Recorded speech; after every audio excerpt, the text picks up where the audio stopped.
Thousands of people have mysteriously vanished in America's wilderness. Under strange and unexplainable circumstances. Most cases remain unsolved. What happened? Where did they go? Locations unknown.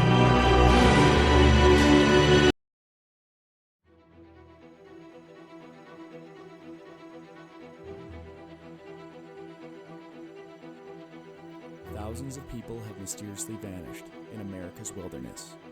Join us as we dive into the deep end of the unexplainable and try to piece together what happened. You are listening to Locations Unknown.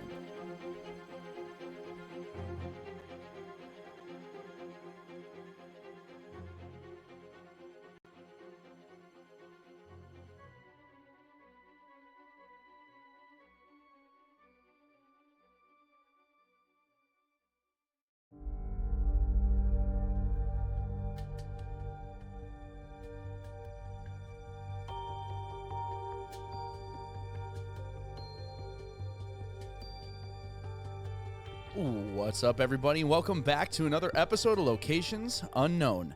I'm your co-host, Joe Erado, and with me, as always, is a guy who can totally move the whole studio by himself, Mike Vandebogart. I do not think so, Tim. Only 80s and 90s kids will get that one? Yes. And and anyone older than that if they watch it. I don't think so, Tim. Anyway. Thank you, Joe, and thank you to all of the amazing listeners for tuning in to our final show in the studio. We are Not the final show ever. Not the final show ever. We are The moving. ladies from National Park of Dark. So, are you done? Yeah. That's how closely they follow us. Yeah, I know, right? That's fine. No, we are moving into a new studio, so we are actually off the month of July as we get things settled in. You can join Patreon, though. We'll be posting stuff on there of the transition to the new space. Yeah. We're excited. It's like nicer. It's much nicer. The view isn't as cool, but Yeah. the space is much nicer. Yeah, so Exciting. it is exciting.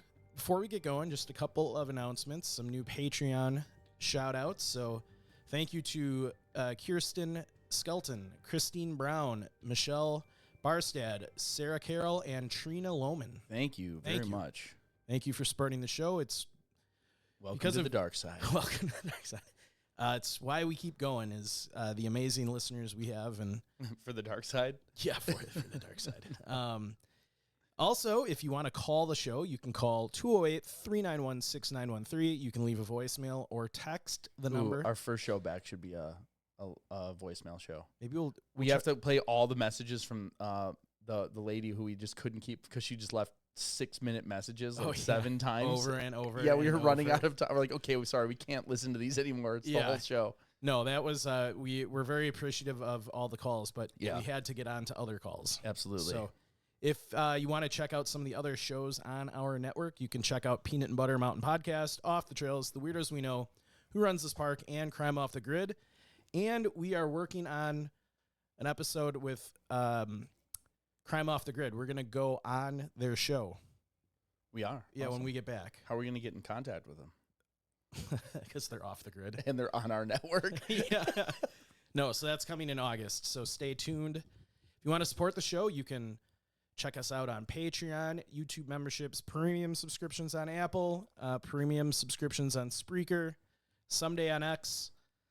And if you times are tough and you don't have anything to spare, you can always just leave a review, like us on Facebook and YouTube and all the social media places, and Run out in the street and start yelling about it. just like a crazy person, Absolutely. just screaming Just to tell the sky. everyone to their Yes. face. Yes, You know, people love when you give them podcast recommendations unsolicited. Just do that just do that. to everybody. Yes. So, I don't know. Anything else, Joe?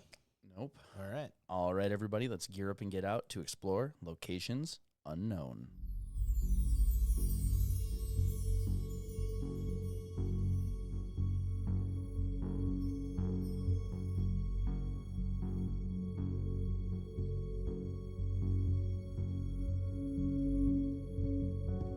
July 31st, 2024. A 39-year-old ultra runner vanished in the rugged North Cascades National Park. during a 20-mile trail run. Minimally equipped, he became disoriented on wildlife-altered trails. Wildfire altered trails, surviving 30 days on berries and river water, despite extensive searches by sheriff's deputies, park rangers, and a helicopter. The park's dense forests and remote terrain hid him.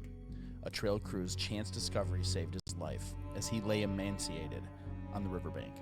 Join us this week as we learn about the incredible survival story of Robert Schoch.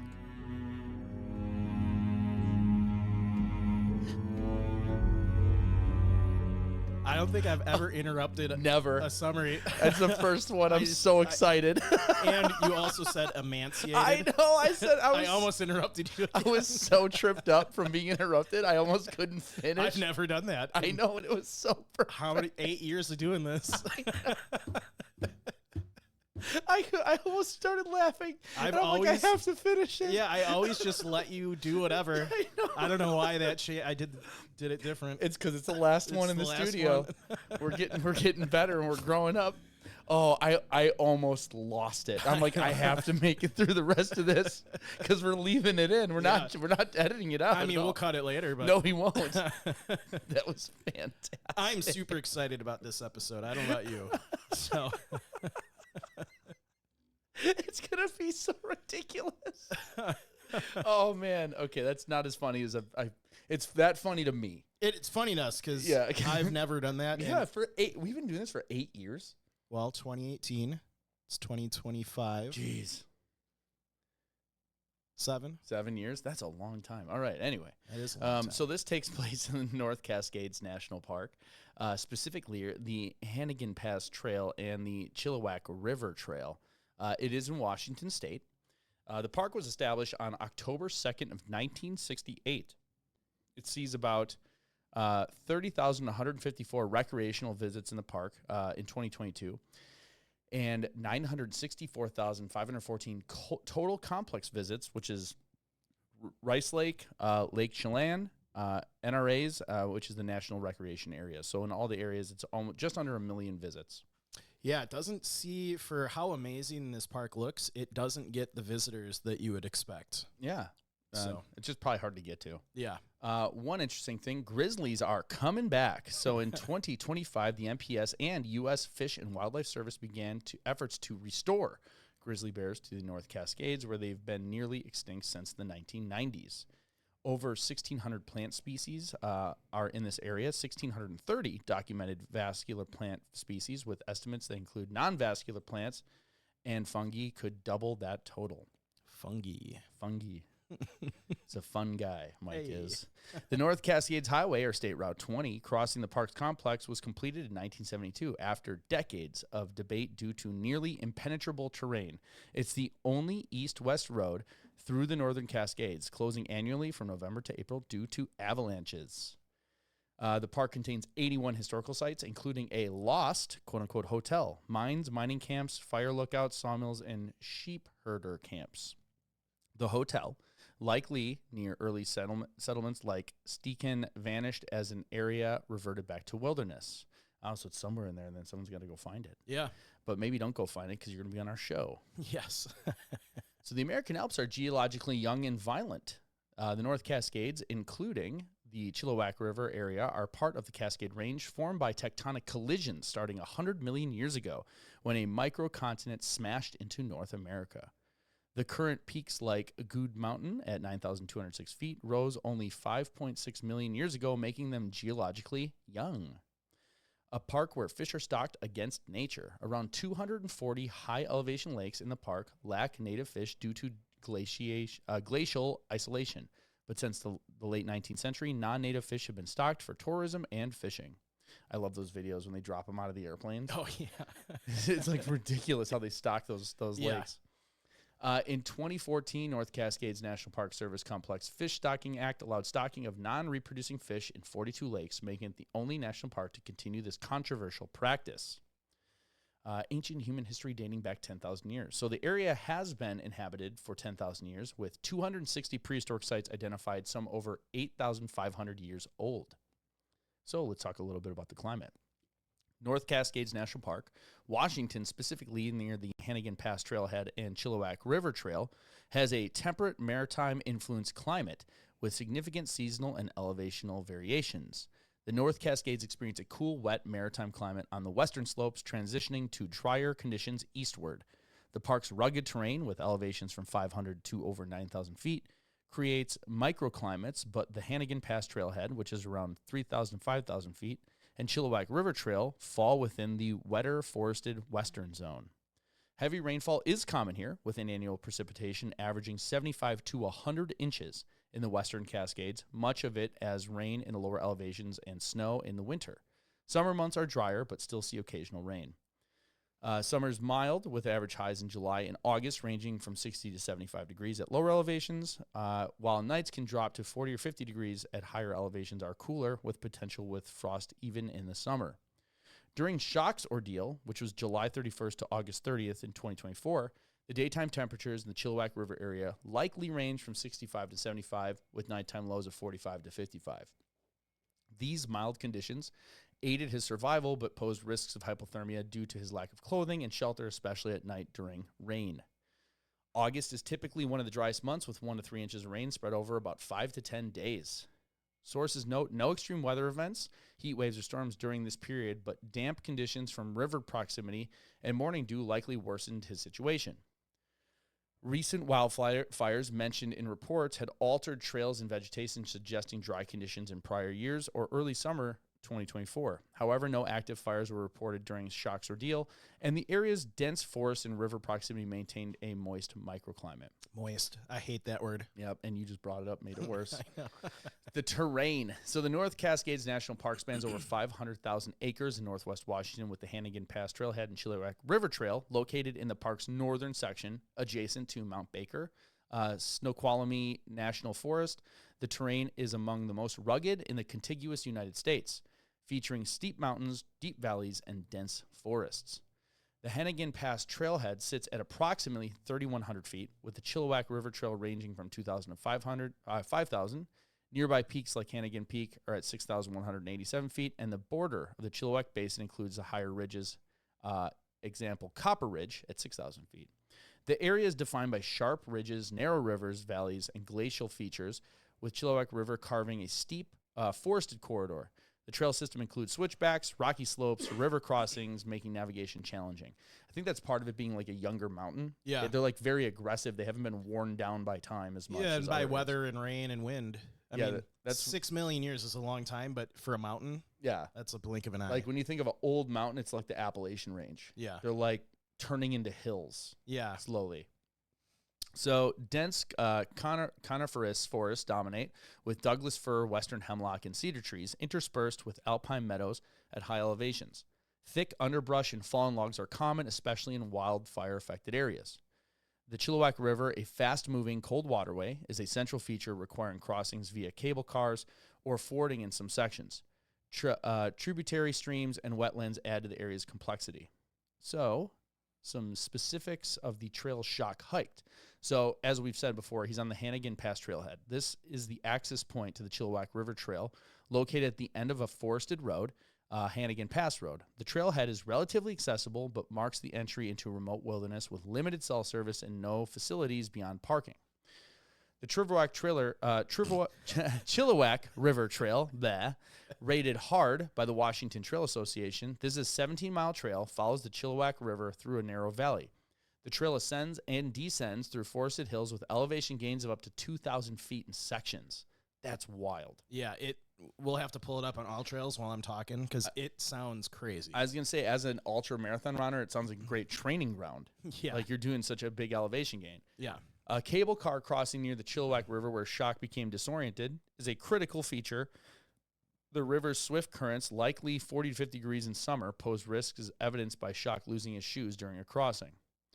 A little bit about the animals in the area. There are black bears, common in the North Cascades. Black bears roam forests and river valleys, foraging for berries, fish, and carrion in summer. There are mountain lions. They are rare but present. Gray wolves have been reintroduced into Washington, with packs occasionally sighted in the North Cascades.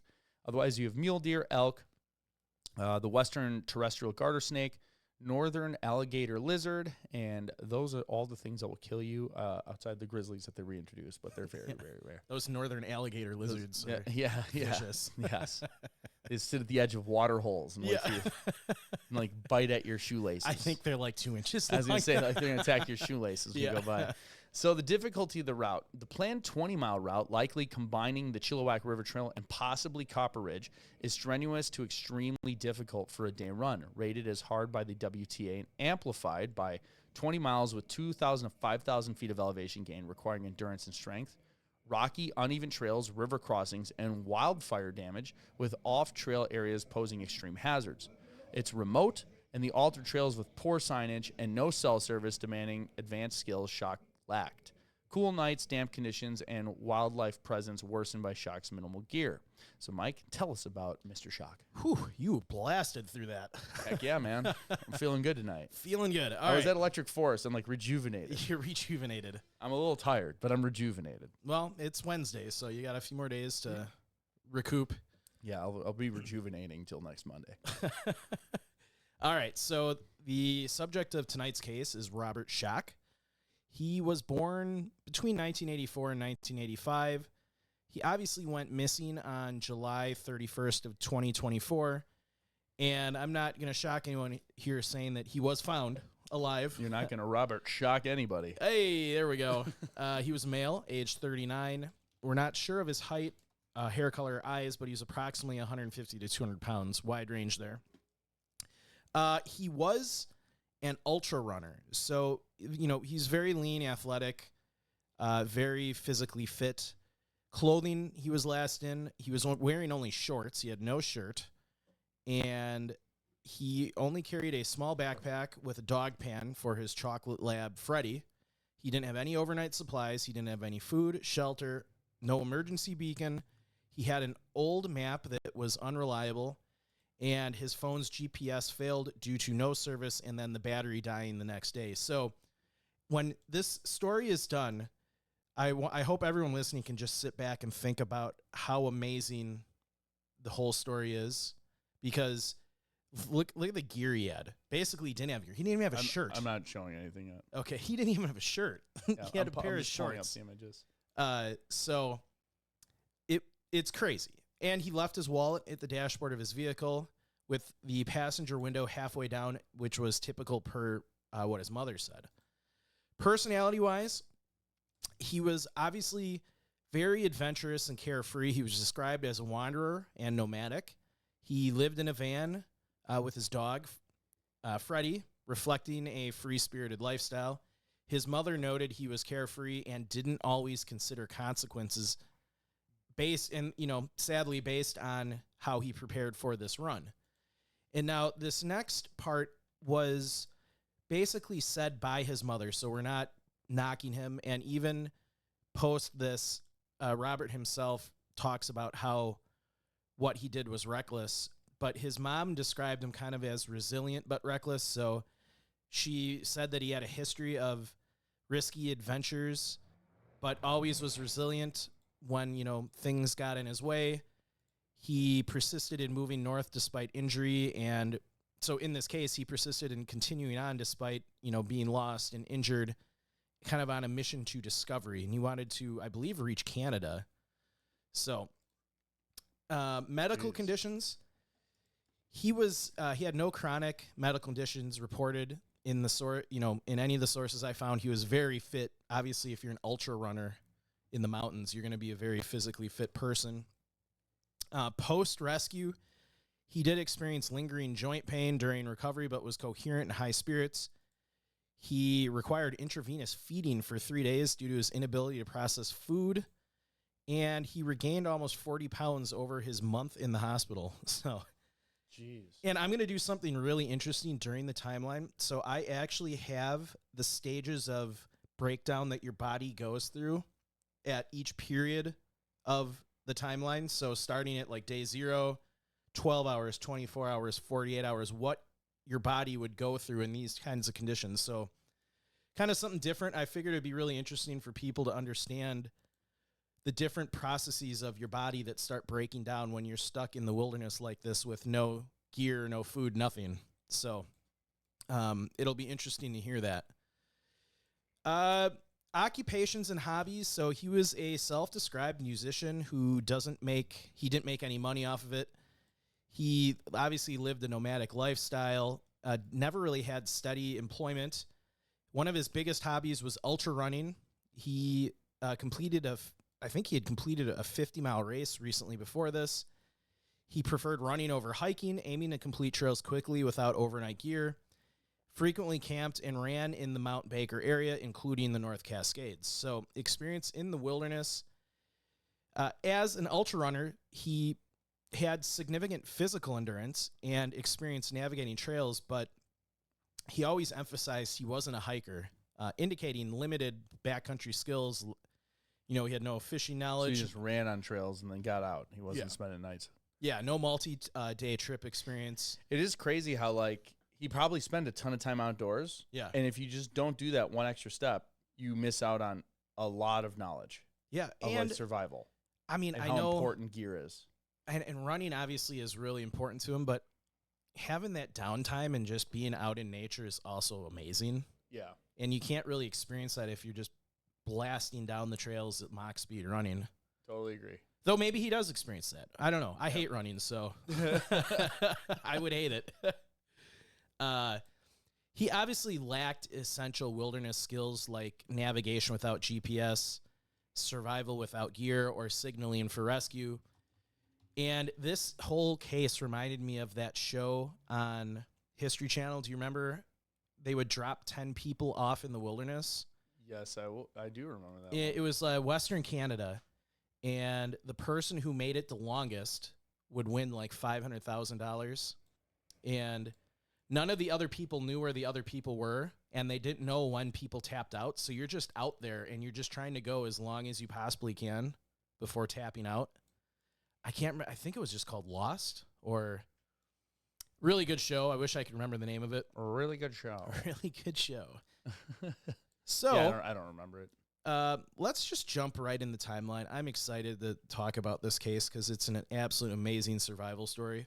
So we'll get into a little bit here about what he was doing before his hike started. So for about a year, Robert, who, like I said, was a 39-year-old ultra runner and a musician from Blaine, Washington, lived a nomadic lifestyle in a van with his Chocolate Lab Freddy. He was obviously an experienced trail runner, and he had a history of risky adventures. And somewhere I read, I can't confirm this, I don't know if I read this on, I'll say air quotes, Reddit, but some people have said that he actually had to be rescued in 2 prior situations. So, and his mom did confirm that he did take kind of risky adventures. So that kind of is what he did. We'll start right on July 31st of 2024. This is Wednesday, day 1. So it's the morning. Robert drives to the Hennigan Pass Trailhead in North Cascades Park. He was planning a 20-mile day run, possibly looping via Copper Ridge. Like we said, he was accompanied by his Chocolate Lab Freddy. He was minimally equipped, wearing only shorts, no shirt, and carrying a small backpack with a dog pen. And like I said, he left his wallet in the dashboard of his car with the car window slightly open. So he begins his run, but becomes disorientated. Did I get it right? Nope. I mean, technically, yes, but no. Okay. Disoriented. Disoriented. There you go. Yeah, so he became disoriented after crossing the Chilliwack River via the cable car. And this was mainly because the trail had recently been altered by wildfire activity. So this kind of diverged from his memory, and his phone's GPS wasn't working, so that compounded the issue. And he actually later admitted that this was his first biggest mistake was being overconfident. So right away, he's on the trail, and he gets lost because he doesn't remember the trail as he thought it would be. Now, for your body, so let's start the body breakdown clock. It's day 0, hour 0. So his body's in peak physical condition. His body is fully hydrated. Muscles are saturated with glycogen, which is readily available energy. Core body temperature is stable, 98.6 degrees Fahrenheit, and his cognitive function is normal. So everything's great. So within day 0, it's now 6 to 12 hours into his hike. His body has now burned through all of the glucose from his last meal. His liver begins to break down its stored glycogen to release glucose into the bloodstream, which maintains energy and brain function. This would be when you would first start feeling kind of genuine grumbles of hunger at this stage, but adrenaline would still be flowing through you. And the focus of the run would likely mask this initial fatigue. So within this first day, so like we said, he didn't plan to be out there for even 24 hours. So now it's 24 hours. So your body's liver glycogen stores are now almost completely depleted. Without any incoming carbohydrates, bread and all that kind of stuff, the body begins searching for a new fuel source. So it starts breaking down fats and some non-essential proteins to create glucose for the brain. So now the first night hits. He's only dressed in shorts with temperatures dropping into the 40s. His body core temperature is under attack. The primary defense for your body when this happens is intense involuntary shivering, so muscles contracting rapidly to generate heat.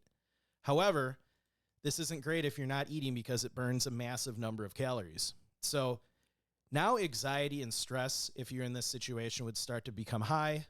The release of cortisol and adrenaline masks some of the worst physical feelings, but judgment may even begin to become impaired by the stress and low blood sugar just 24 hours into an ordeal like this.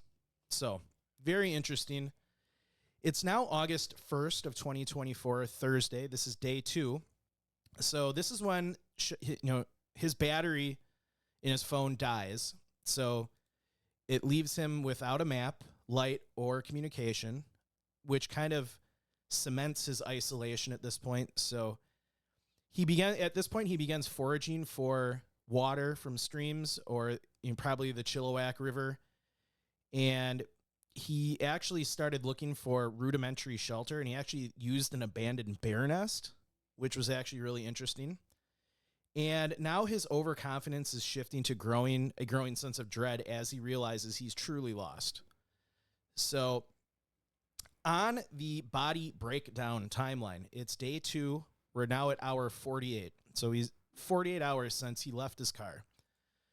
So a lot of things start happening with the body at this point. The body starts making a crucial shift. With no carbs available, it enters a state of ketosis. The liver begins converting fatty acids in the ketone bodies to be used as a primary fuel source for the brain and muscles. This transition period often feels like having the flu. You'd have headaches, fatigue, mental fog.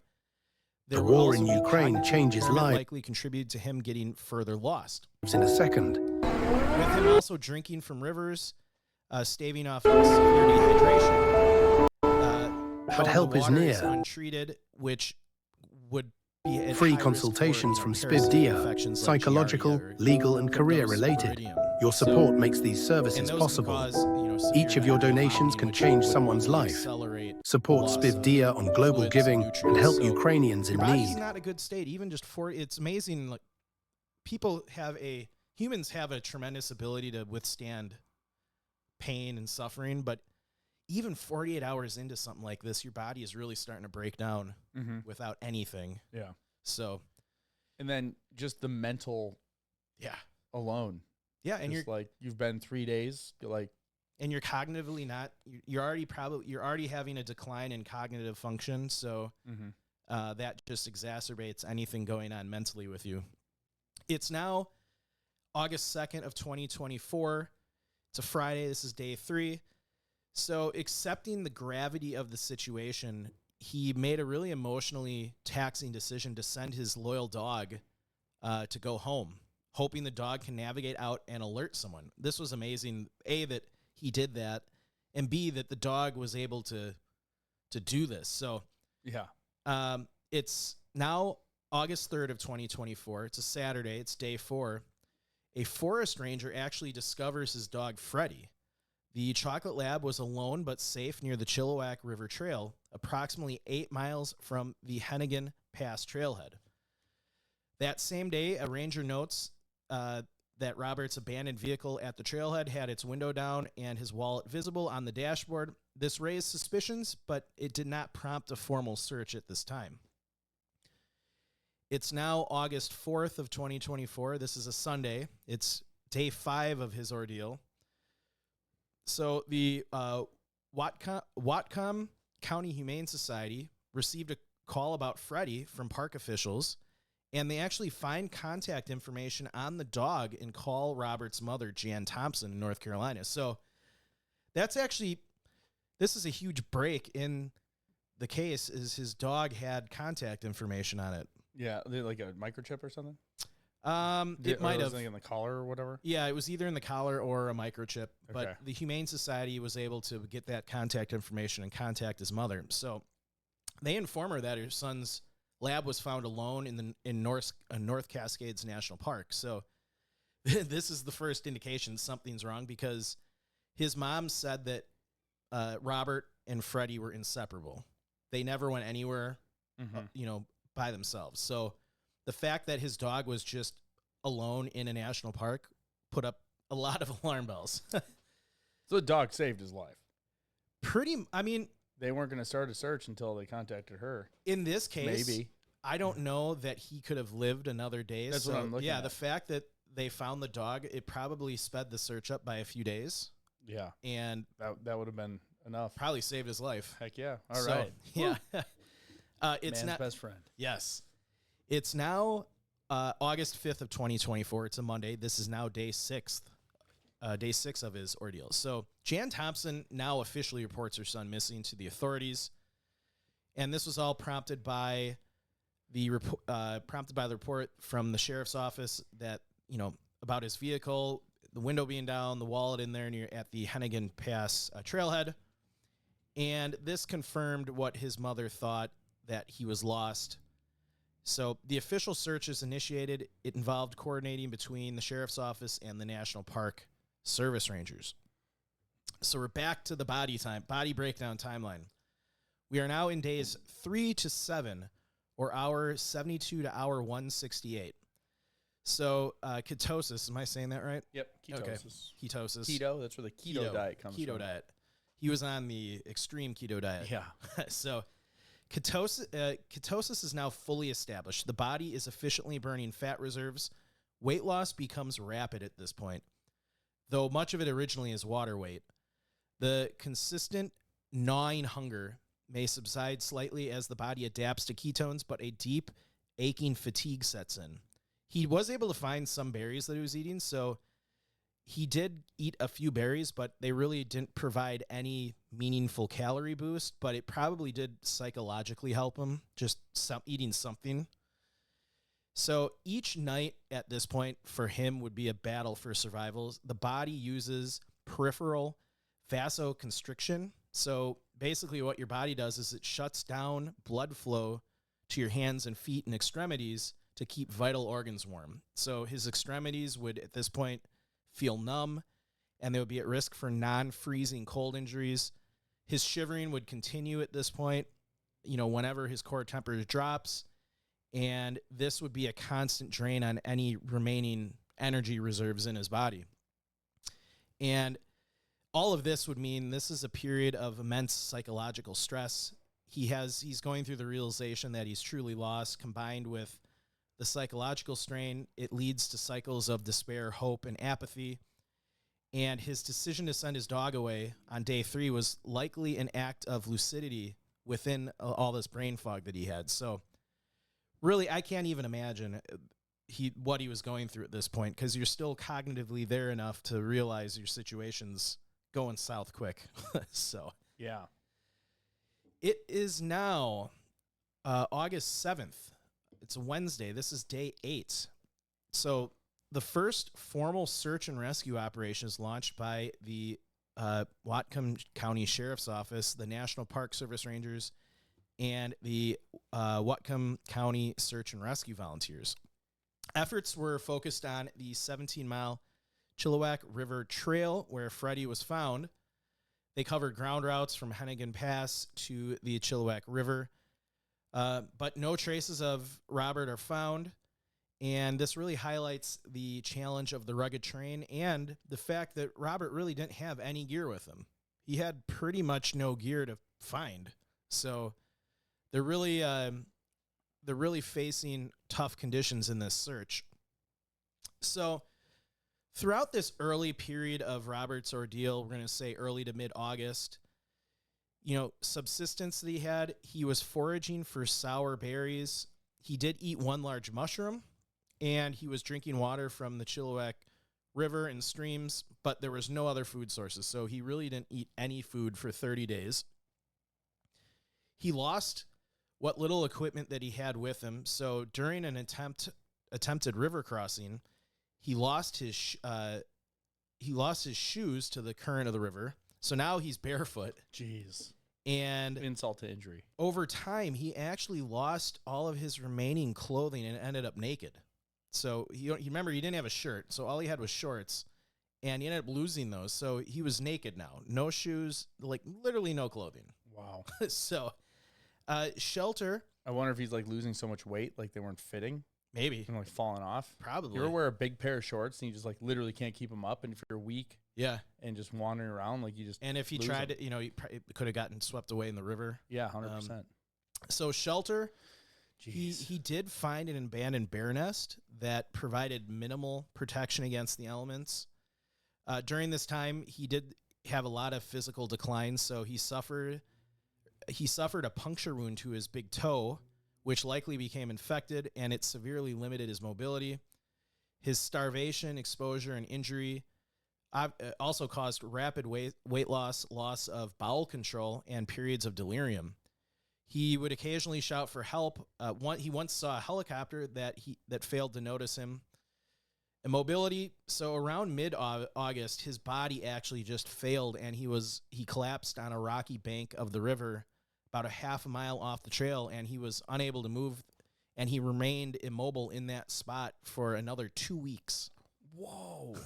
Yeah. That might, He's very lucky that the weather was good. that's the spot if you're Yeah. showing the screen. Yes, I am.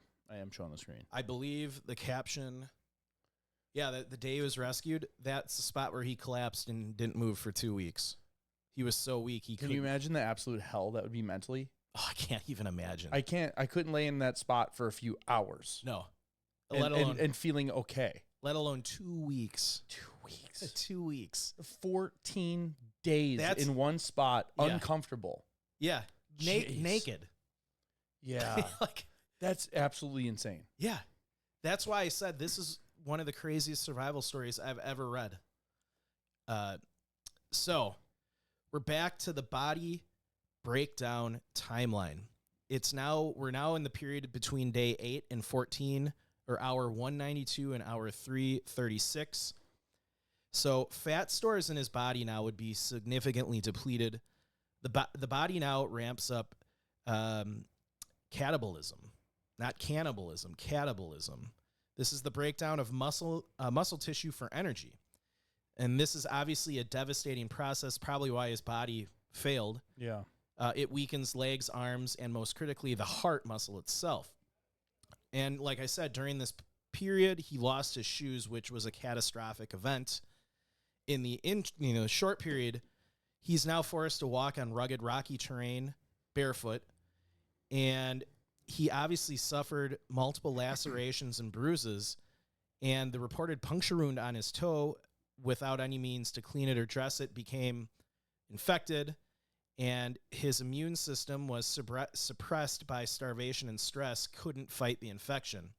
So sepsis sets in, and which is a life-threatening infection of the blood, and that's almost near certainty in this situation. And his immune system in general is now severely compromised, so he's highly susceptible to any pathogen from his foot wound to waterborne illness. So really, his body is on life support even at this period, and we're only halfway into the ordeal. So That's wild. it's now August 15th of 2024 to August 16th of 2024. So this would be days 16 and This is the 17. SIT report. If you think surviving a day in the wild is hard, imagine doing it for 30 days. This is Robert Schoch's story. On July 31st, Robert Schoch went missing while hiking. For 30 long... The U.S. Border Patrol provides a helicopter for aerial search of the Chilliwack Basin, while ground teams, including the county sheriff rescue, scour the area near where Freddie was found. Unfortunately, no traces of Robert are found, and hope fades among searchers.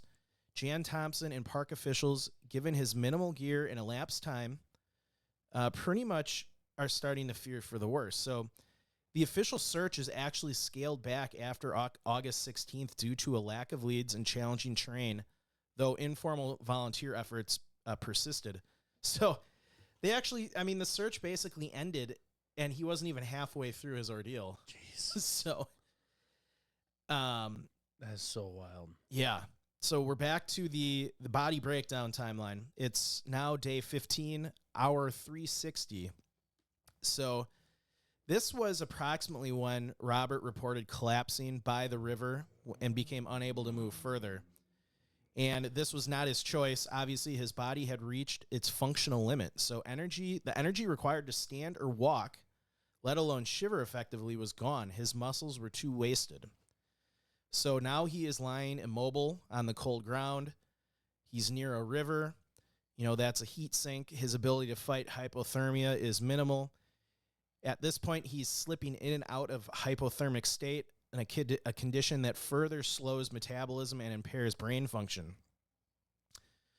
Now, finally, before we get into the last part of his ordeal, we're on the body breakdown timeline. It's now between day 15 and day 30, or hour 360 to hour 720.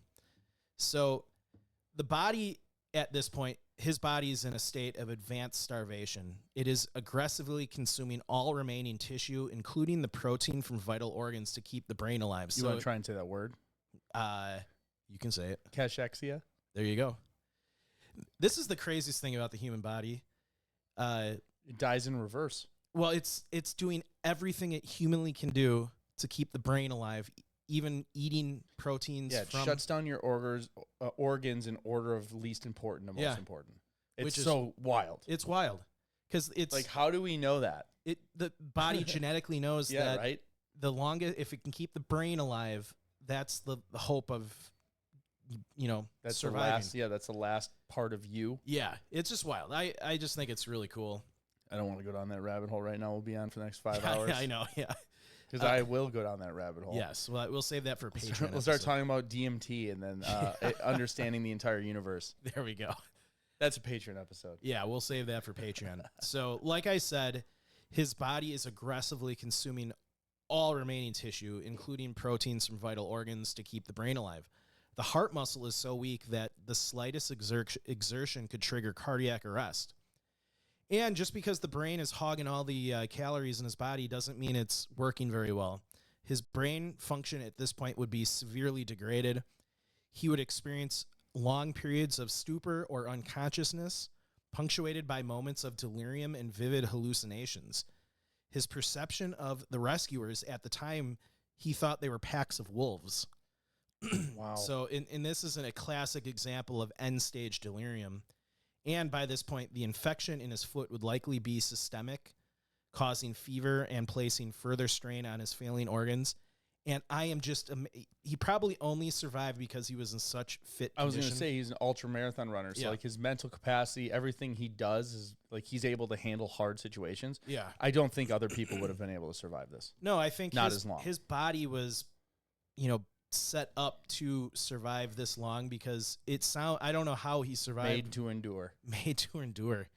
So, all right, we're to August 30th, 2024. This is Friday. This is day 31. This is the rescue. So it's the afternoon.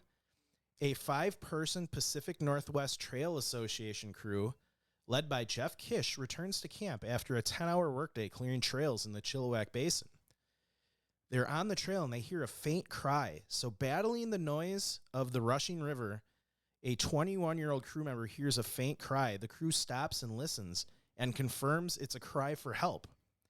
The crew bushwhacks a half a mile off trail, finding Robert naked emaciated and immobile on the riverbank.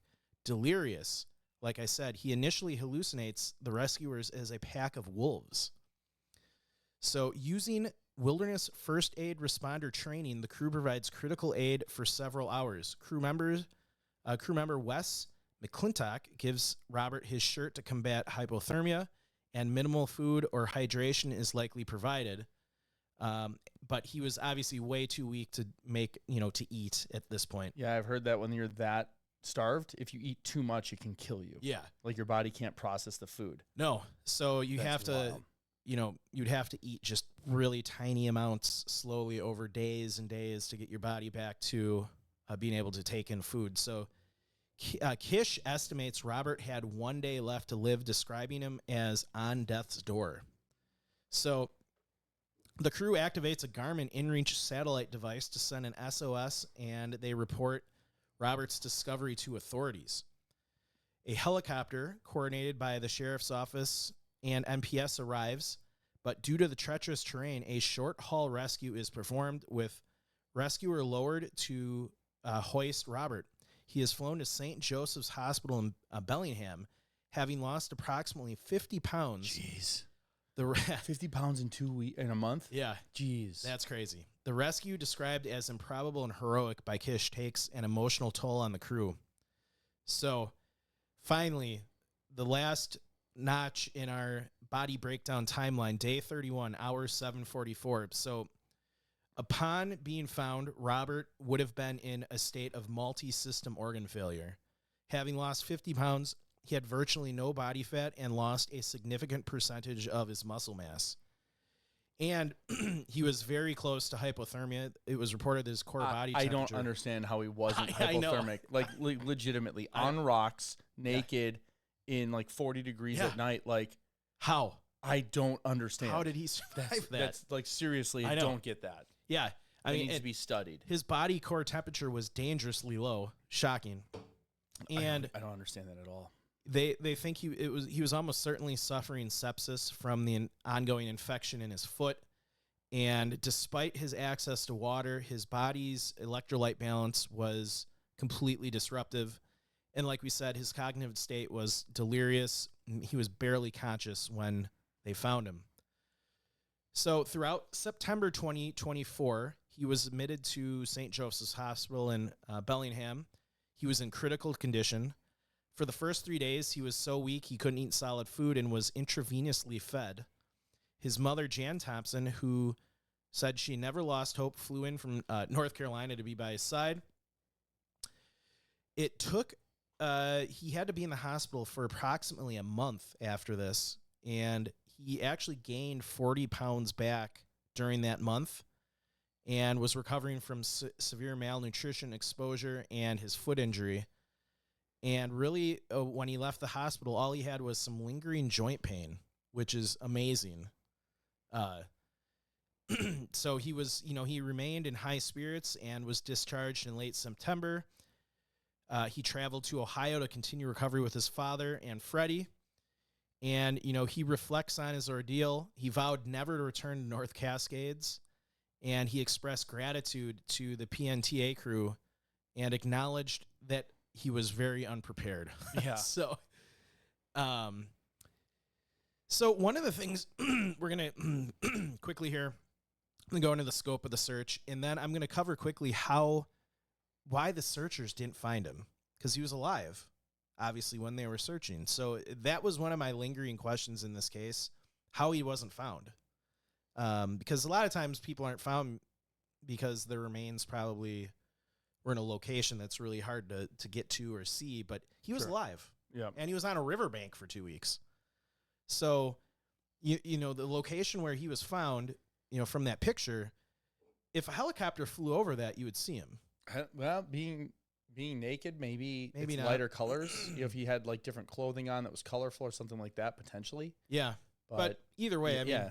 So the scope of the search, they covered about 17 miles of the Chilliwack River Trail and Hennigan Pass, Copper Ridge, totaling dozens of miles in rugged, remote terrain.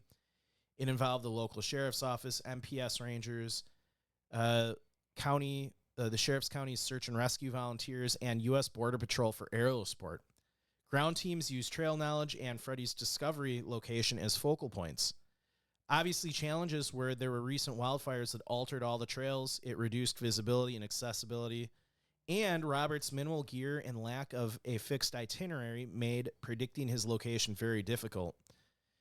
And, you know, sadly, the absence of any leads, the search was kind of shut down on August 16th, not even, you know, about halfway through this ordeal. So I was really curious, why didn't the initial search find him? So there's a couple of reasons. The first and obvious reason is it's very challenging terrain and it's a very remote location. So North Cascades National Park, particularly this area, is incredibly rugged, remote, and wilderness, has dense forests, steep slopes, and fast-moving rivers. So all things that make searching hard. So, Yes. and this 17-mile Chilliwack River Trail is one of the harder trails in this whole area, with significant elevation changes and limited access points. You know, and he was also found approximately half-mile off trail in an area requiring bushwhacking to reach, which made systematic grid searching even harder. And just the vastness of the area combined with its inaccessibility meant searchers couldn't cover every possible off trail. So think you got 17 miles of that trail. He's a half mile in at one point in that whole 17 miles, and it's just not feasible to search every possible area there. Yeah, it's too big of an area. Another And way too rugged. Yeah. Another problem too was his minimal footprint and lack of gear. So he had, you know, he just had shorts, no shirt, small backpack, no emergency beacon. And the less gear you have is the less stuff that you leave behind for searchers to find. So, you know, unlike when Joe and I hike, you know, tents and lots of gear and all, you know, All the stuff to survive. some of our friends we hike with will even bring a little camping stove, like Yep. utensils and everything. He didn't have any of that. And he ended up naked by the time he was rescued. So he kind of blended into the environment. And, you know, a lot of times when we hike, if we're doing a big backcountry hike, we'll set up a camp and then kind of do day hikes off that camp. Mm-hmm. And maybe we'll camp there for a few nights. And then, so if we would gone lost, searchers would have found our camp. And that would give them a bullseye of where to start searching. He didn't have a fixed location like that. And he didn't have any signaling tools with him. He didn't have mirror, matches, or even a whistle. So he had nothing to even signal for searchers. So, you know, that helped in the search not finding him. His immobility and location shift was also another detriment for the search. So like I had said earlier, by mid-August, he became immobile and collapsed on the riverbank for approximately 2 weeks. And early in his ordeal, he was likely moving, possibly crossing rivers or seeking shelter, which, you know, meant his location kept changing during the initial search period of the 7th to the 16th. Which they say don't move when you're As lost. soon as you're lost, Find an open spot and stay put. yeah. So, you know, searchers focused on areas where Freddy the dog was found on August 3rd and the main trails, but Robert's later immobility in an off-trail spot misaligned with these efforts. So it's the same song and dance we talk every one of these cases. One of the theories we always think is they become lost and they wander out of the search area. And it's Because they're so disorientated. yes. So that's kind of what he did, Yeah. unfortunately. So 2 more here. So another constraint was just limited resources. So this is every search has limited resources because unfortunately a lot of people go missing, but most of the time they're found very quickly. And So- the outside is very big. It's very big, I've been told. Yep. So the search, while involving multiple agencies, faced resource limitations, which is typical in an operation like this. Ground teams couldn't cover everything they wanted to, and they only had 1 helicopter on the 16th. And after 9 days of searching with no leads, they had to scale back efforts because pretty much in most cases, someone out there for that long a time would not make it. And somehow he made it another 2 weeks. Yeah. I still can't believe it. I don't understand how you lay on rocks bare naked Yeah. for 2 weeks Yeah. and not die. I know. I can't Like fathom. he needs to be studied. Yeah. That's wild. Maybe at the end we could find a video of him talking quickly about it. I'll go look for it while you're Yeah. finishing up. So, and finally, the last thing that probably hampered the search for him was environmental noise and his weakness. So the river he was near is loud. It's rushing water, masked his probably faint cries for help. Even when searchers were nearby in mid-August, he was probably so weakened, he was unable to shout loudly. Whether you're a or soldier, move to signal whether you're searchers. And he stay-at-home even had a helicopter parent, pass or over whether him you're at just one time, on the but go, he was so, his face was WGU's so- online his learning shouts model were so faint, is it was great for unnoticed. you. That's I a can't believe they degree heard that I him can over the take river noise. out into the world and I can make a That's crazy. difference. So, and finally, just Deputies say they have put now some located a context missing on his hiker survival. alive Oh, in the no, North please, quick. Cascades Keep 1 going. month All right. I'll after he always was let you last know. seen. All right. We're told Robert Schock was he last talks. spotted on So, July he 31st. survived Deputies found for his 30 car a days few days without later food, at the proper Hannigan Pass shelter. trailhead. This is east of Mount And like I Baker. had said earlier, Schock's dog was many also found attribute 8 this to miles up the his trail. physical Deputies fitness as searched an the area ultrarunner for and weeks sheer will. on foot and by helicopter. Border and Patrol his also got decision to involved, send but Freddie no home sign of was Schock. pivotal. Then this past Yes, Monday, it he was init- found, it- we're it told, alive triggered and the well search in North sooner Cascades than the search National would have Park. happened, which- We are working. Like the the one trail crew guy said, he had 1 day left in him, and he was gonna be dead. And if he hadn't sent his dog out, The more I'm thinking about it, it sounds like he might have had another month or two in him. right? Like, for real. I know. So, and it's just crazy that there happened to be a trail crew working on the trail, Oh, yeah. and it was just a serendipitous discovery. They weren't searching for Robert. Needle in a sack of needles. Yeah, And were they just found it. they were maintaining trails under a cooperative agreement with MPS, and also their wilderness first responder training was critical in stabilizing him before he could be evacuated. And that's why I always say, if you plan to do a lot of backcountry hiking, I'm not saying you should go and go to school for wilderness medical training, but if you plan to spend a lot of time out in the wilderness, maybe take a couple courses on wilderness first aid. Yeah, learn some basics. It's not hard. You can do it for free online. Yeah, learn the basics. Get just know how to do, stabilize somebody that has a broken leg, or how to dress a wound, or things Yep. like that. Absolutely. Because even Joe and I have been hiking in the past where we've had friends get hurt, Yeah, big knife wounds. big knife wounds, or various things happen, and My foot almost got really infected. yeah. So just having Yeah. basic knowledge of how to handle that stuff out there could mean life or death. Yep, So, totally agree.